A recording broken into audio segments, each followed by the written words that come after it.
Menarik. Kalau andaikan cerita dibalik, saya turun, Tuhan apakah dia akan diselamatkan? Kalaupun tidak diselamatkan, minimal saya nggak akan rasa bersalah kan?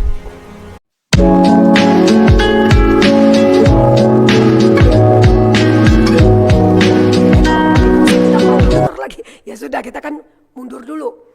Ya, saya ingat dulu waktu masih di seminari di Malang, kami suka pergi ke rumah sakit.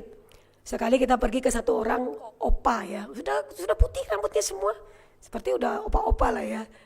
Tidur, terus sudah lehernya sudah dilobangi. Saya nggak tahu dia sakit apa, kami datang.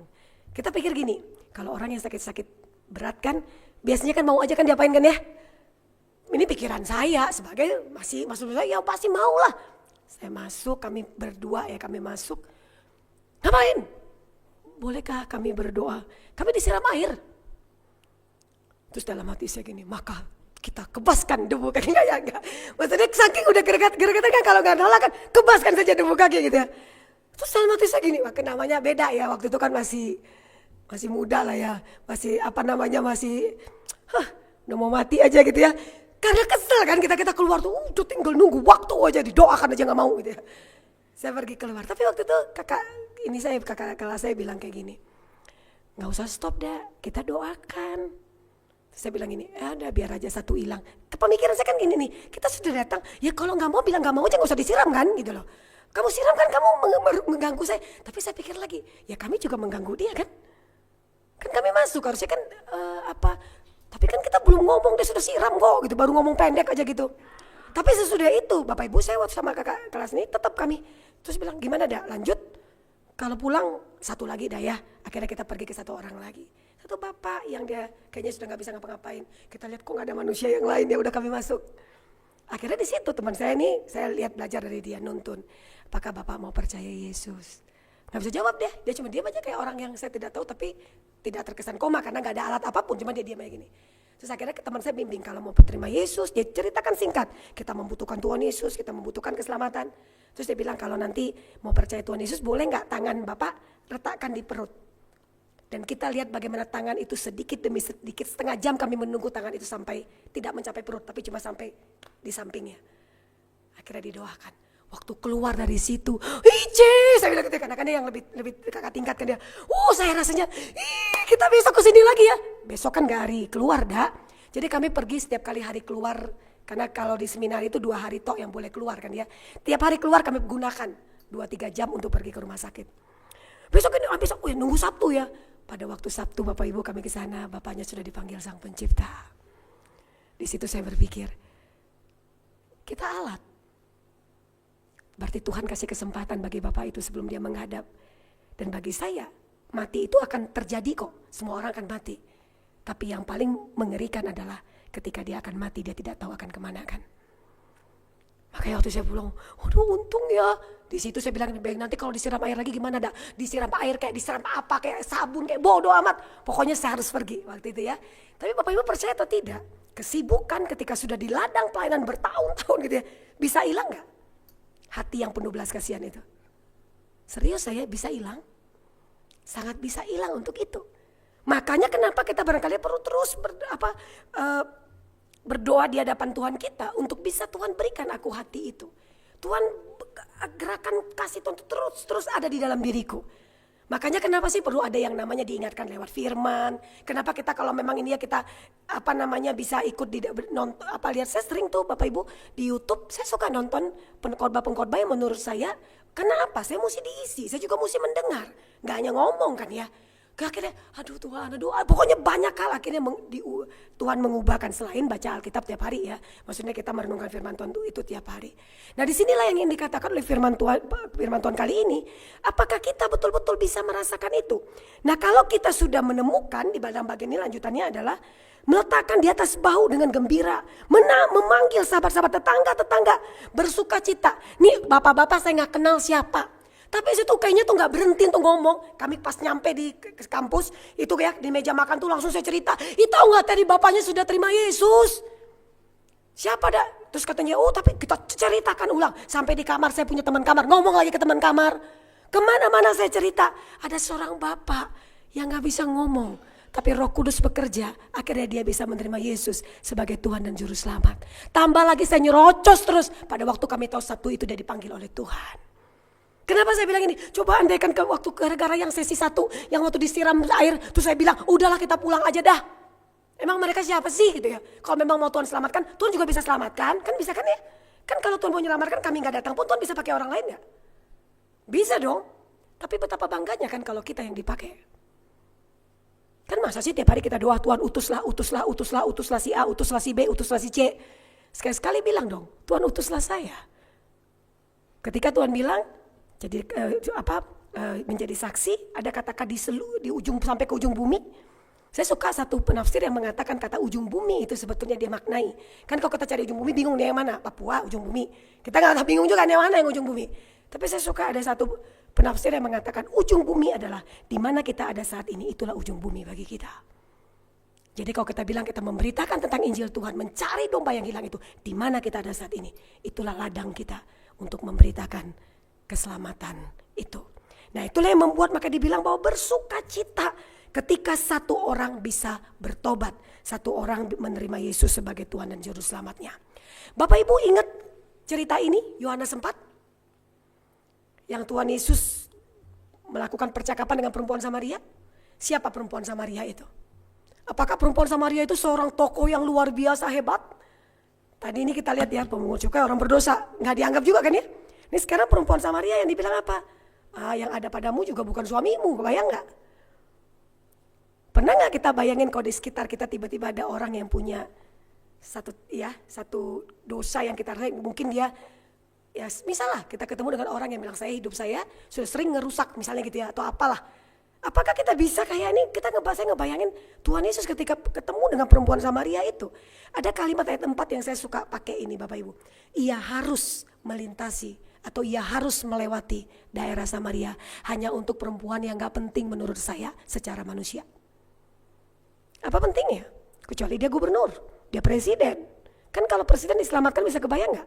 Bapak Ibu kita baca buku misi, kalau di Indonesia kenapa sih banyak daerah Kristen tapi orang-orangnya banyak yang gak sungguh-sungguh bertobat? Pernah gak? Saya pernah baca satu buku misionaris ya, buku misi ya. Ternyata kalau orang dulu itu di daerah-daerah pedalaman itu ya, ketika satu orang kuncinya bertobat, terima Yesus misalnya itu Kristen, semua jadi Kristen. Tanpa punya pengalaman pribadi pun udah akan jadi Kristen semuanya. Itu yang membuat akhirnya apa ya, udah gak ada pengalaman ya sudah, nih ketua gengnya sudah Kristen nih gitu ya. Satu paket. Makanya tetap aja hidupnya tetap seperti yang dulu. Kenapa? Karena pengalamannya pengalaman si tokohnya, bukan pengalaman dia dengan Tuhan. Banyak kita daerah-daerah Kristen di Indonesia lah. Coba cari tahu hidupnya bagaimana. Lebih banyak kan gak beresnya kadang-kadang kan gitu loh. Saya lihatnya kenapa? Saya mulai makanya paham sekarang. Nah makanya kalaupun kita berada di lingkungan orang-orang Kristen, ketika kita lihat menurut saya Bapak Ibu ya, termasuk kita sendiri evaluasi diri. Ketika kita lihat orang itu tidak berubah sama sekali, mungkin saatnya kita berpikir, jangan-jangan dia cuma beragama Kristen, belum bertobat. Karena kalau dia sudah bertobat, dia berubah dong. Kalau hidupnya tidak pernah ada perubahan dari dia menjadi Kristen sampai dia usia tertentu, jangan-jangan memang dia belum di dalam Tuhan. Nah ini yang luar biasanya kasih Tuhan itu. Ia harus melintasi daerah Samaria hanya untuk satu orang itu. Bapak Ibu karena itu mari kita memperhatikan, saya mencoba ya mengaplikasikan firman Tuhan ini bagi kita. Apakah hati kita seperti hati Tuhan yang sangat mengasihi orang yang terhilang itu? Mungkin kita perlu kayak Tuhan, ada berikanku hati seperti hatimu. Mungkin perlu kita terus ngomong sama Tuhan. Berikan aku hati yang mengasihi seperti hatinya Tuhan. Karena di sekitar kita masih banyak yang terhilang. Bapak Ibu saya ingat ketika saya khotbah 2023, 2024 ya di satu gereja KKR pemuda. Saya siapkan dengan baik. Terus saya tanya apakah tantangan terima Yesus, ada 3 ya, terima Yesus pembaruan hidup jadi hamba Tuhan. Apakah kasih tantangan? Terus dia bilang ya enggak apa-apa. Biasanya saya jarang kasih tantangan karena dunia pemuda remaja beberapa tahun terakhir tuh gak tersuka dia gini-gini nih. Dan lagi menurut saya kan kalau orang percaya Yesus kan dia dan Tuhan. Gak perlu juga, nanti dia temanku angkat dah kan gitu ya. Makanya kadang-kadang kita lihat, yang angkat tangan banyak, yang berubah gak banyak. Karena yang followernya lebih banyak. Ya, jadi dia memfollow temannya yang angkat tangan, ikut angkat tangan. Jadi Tapi entah kenapa waktu itu kayaknya Tuhan bilang tantang, ngomong kalau mereka mau bertobat. Saya mulai setelah khotbah, siapa ingin menerima Yesus sebagai Tuhan dan Juru Selamat? 1 kali gak ada yang angkat tangan, 2 kali gak ada, kali ketiga ada 1. Kalau gak salah saya itu dari 200-an, 100-200 orang yang hadir, cuma 1 remaja yang kayak masih SMP kali ya, kelas 3 atau kelas SMA kelas 1, saya gak tahu. Dia berdiri, saya lihat dia, sudah silakan duduk. Saya tantang lagi pembaruan hidup, gak ada. Saya pikir gini, berdiri aja lah ya. Rasanya kesan sudah mulai malu kan ya, diundang dan hanya 1 yang berdiri. Menjadi hamba Tuhan juga tidak ada. Saya sampai mikir ini, Tuhan kok kayak gini ya. Setelah selesai saya duduk, rupanya itu salah satu anak dari, bukan anak gereja itu. Terus saya ngomong ke malamnya itu saya berangkat ke Banyuwangi karena ada pelayanan lagi. Saya ngomong ke dosen saya yang sudah dipanggil Tuhan, Pendeta Rahmiati. Saya bilang ke Bu Ati, saya khotbah, saya malu, saya ngerasa tidak dipakai Tuhan karena cuma 1 yang angkat tangan. Terus dia balas saya, kamu tahu gak betapa bersuka citanya surga saat 1 orang itu bertobat sungguh-sungguh. Kamu gak menghargai 1 jiwa itu, Saya baca, saya di kereta api ke Banyuwangi nangis, saya bawa doa amat lah kiri kanan. Saya bilang, aduh Tuhan ampuni saya. Terus saya langsung bilang, oh ya saya harus bersuka cita. Terus tiba-tiba ibunya ngingetin, kamu gak pernah tahu satu waktu anak yang 1 orang ini bisa dipakai Tuhan mempertobatkan ribuan orang. Kamu membuat 1 orang angkat tangan, 1 ini juga Tuhan bisa pakai, bahkan untuk banyak orang.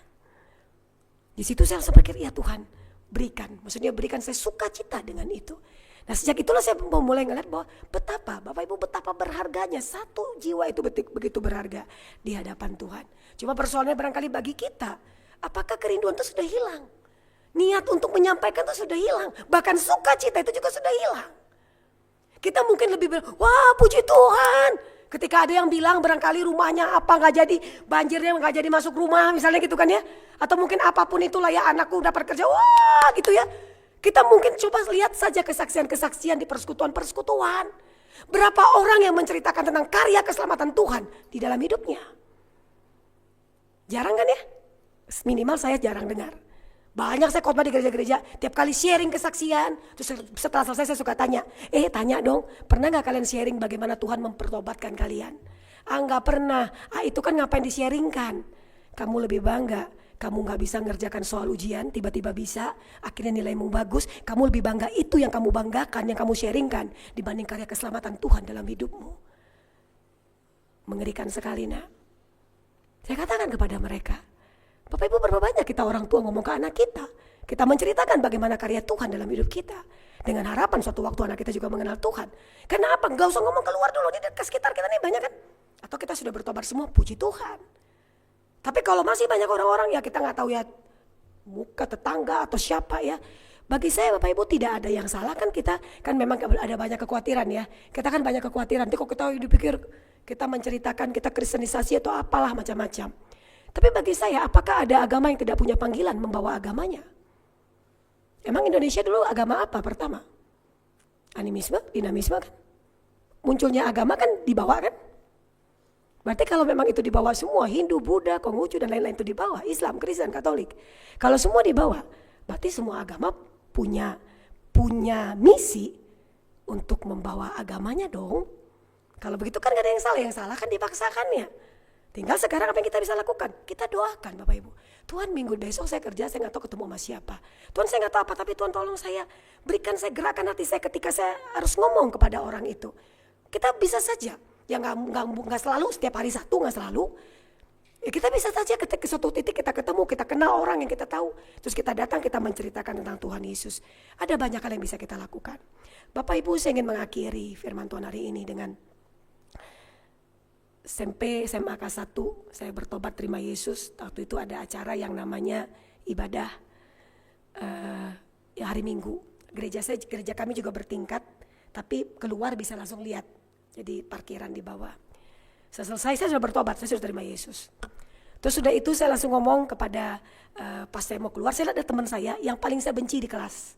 Saya bencinya tingkat dewa, kasar, gak banyak ngomong tapi kalau ngomong kasarnya minta ampun. Kasar sekali. Saya ingat-ingat ya, kenapa manusia ini ada di dunia ini gitu ya, kalau hanya untuk menyakiti orang-orang di sekitarnya. Ya ngapain kita hidup kalau hidup kita tidak menjadi kebaikan bagi orang kan? Kayaknya salah hidup dah ya. Kita hidup kan tujuannya memberkati orang, bukan melukai orang. Jadi saya pikir nih orang banyak kita yang cewek-cewek banyak yang terluka sama dia. Tapi dia waktu saya lihat, terus dia lihat saya, terus dia senyum. Oh mimpi dah gue gitu ya. Kenapa dia ketemu senyum sama saya, terus saya pikir, saya masuk lagi. Saya gak mau turun. Saya tetap di dalam, saya gak mau turun. Terus tiba-tiba saya pikir gini, nanti kalau saya lihat lagi, dia ada gak ya? Semoga gak ada. Saya lihat lagi, ada lagi, dia masih ada. Tapi Tuhan tuh kayak Roh Kudus ya, gak ngomong Ida, enggak. Roh Kudus tuh kayak berbicara ke saya, dak turun, temui orang ini. Saya pikir gini, manusia langka gitu ngapain ditemui gitu ya. Namanya juga masih sama-sama remaja kan, marah kan, saya sudah banyak luka sama dia, gak mau. Terus saya bilang ke majelis gereja, Ai saya bantuin ya, hitung-hitung duit. Tumben lu dah, ya mau saya hitung aja deh, ya udah kamu bantu hitung. Setelah mau hitung saya lihat lagi, kenapa nih manusia gak pergi-pergi? Rasanya saya pikir gini, gitu ya, gak pergi. Saya hampir 1 jam di atas dia gak pergi. Sampai akhirnya saya cari cara lagi ya. Saya pokoknya saya seputar di gereja di atas tuh aja saya. Sampai orang tuh bilang, si Ida nih lagi ngapain nih katanya kan. Sampai saya pikir gini, saya lupa udah seberapa lama. Terus tiba-tiba saya pikir gini, Tuhan kalau dia masih ada, oke dah saya datang saya temui dia. Pas saya lihat gak ada. Wah Tuhan dia gak ada. Puji Tuhan ya, orang gila itu gak ada. Saya pikir itu. Saya pulang. Ketika saya pulang itu hari Minggu, hari Kamis, kami tiap hari Kamis ada doa malam. Saya waktu bertobat seluruh kegiatan gereja saya ikut pada saya masih SMP, kelas 3. Persatuan doa saya ikut semua, yang penting yang gak ikut cuma komisi wanita, komisi bapak, itu gak ikut ya, lansia. Semua komisi doa-doa persatuan pagi malam itu saya ikut semua. Gak ada yang gak saya ikuti. Karena bagi saya harus nih gitu ya. Karena saya waktu pokoknya udah bertobat saya begitu. Terus hari Kamis setelah selesai ibadah doa muncul pendetanya, pendeta saya juga sudah meninggal ya. Dia maju ke depan terus dia bilang, Bapak Ibu dan rekan-rekan siapa yang mau ikut, hari ini kita akan ada, kalau yang mau ikut silakan, karena kebetulan dekat dengan gereja kami, rumahnya teman saya itu, kita akan mengadakan ibadah penutupan peti. Namanya Iwan, karena Iwan bunuh diri, minum baygon. Saya diam. Kalau andaikan cerita dibalik, saya turun, Tuhan apakah dia akan diselamatkan? Kalaupun tidak diselamatkan, minimal saya gak akan rasa bersalah kan. Nyampe saya ikut, saya lihat mukanya biru semua karena minum baygon itu. Rasanya seperti kayaknya dia ngomong ke saya, jahat lu dah. Kenapa sih lu gak turun? Gue tuh stres, gue tuh depresi, gue tuh pengen ngomong. Bapak Ibu tahu inilah penyebab kenapa saya ketika pelayanan anak muda tidak pernah menutup handphone saya untuk telepon jam berapapun. Siapapun mau menelpon saya. Saya langsung bilang, saya lihat dia, Tuhan boleh gak terjadi seperti Lazarus? Dia bangkit, terus saya akan ngomong, saya akan dengerin dia. Mau 1 jam, 2 jam, 24 jam, 48 jam. Nah, sampai tutup kan. Udah kasih ke minyak-minyak itu saya gak mau ngasih minyak, saya ditutup. Terus itu saya bilang sama Tuhan, mulai hari ini Tuhan ketika Engkau menggerakkanku, tidak akan ada kata tidak. Karena saya tidak mau menyesal. Bapak Ibu di sekitar kita masih banyak yang terhilang. Dan kita tahu mereka kemana. Apa gunanya kita punya kasih yang hebat itu? Apa gunanya kita aktif di gereja? Kalau kita tidak punya hati yang tergerak, yang dipenuhi oleh kasih Tuhan itu untuk menolong mereka yang terhilang. Banyak. Mari sama-sama kita doakan mereka. Mari sama-sama semampu kita. Bukan kita yang mempertobatkan, memang kita bukan Tuhan. Tapi alangkah bersuka citanya kalau kita dipakai menjadi alat Tuhan. Saya merasa sakit banget penyesalan itu. Ketika saya bandingkan dengan sukacita Bapak yang bertobat, yang saya cerita Bapak Ibu, yang saya ngomong-ngomong itu. Ketika saya membandingkan perasaan itu. Dua-dua bukan keluarga inti saya, gak ada hubungan darah. Ketika saya kehilangan, saya seperti kehilangan yang begitu berharga. Saya kehilangan, kenapa saya gak ngomong? Tapi ketika saya bisa menceritakan tentang Yesus Kristus dan Bapak itu bertobat, saya bisa merasakan sukacita yang gak bisa saya ungkapkan. Mari bersama-sama kita ngelihat, kita mungkin akan dipakai oleh Tuhan.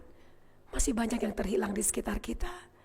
Bersediakah kita berkata kepada Tuhan, Tuhan kalau Engkau pakai orang lain, hari ini aku berkata, Tuhan pakai aku. Dengan cara Tuhan akan memakai kita. Mari kita berdoa.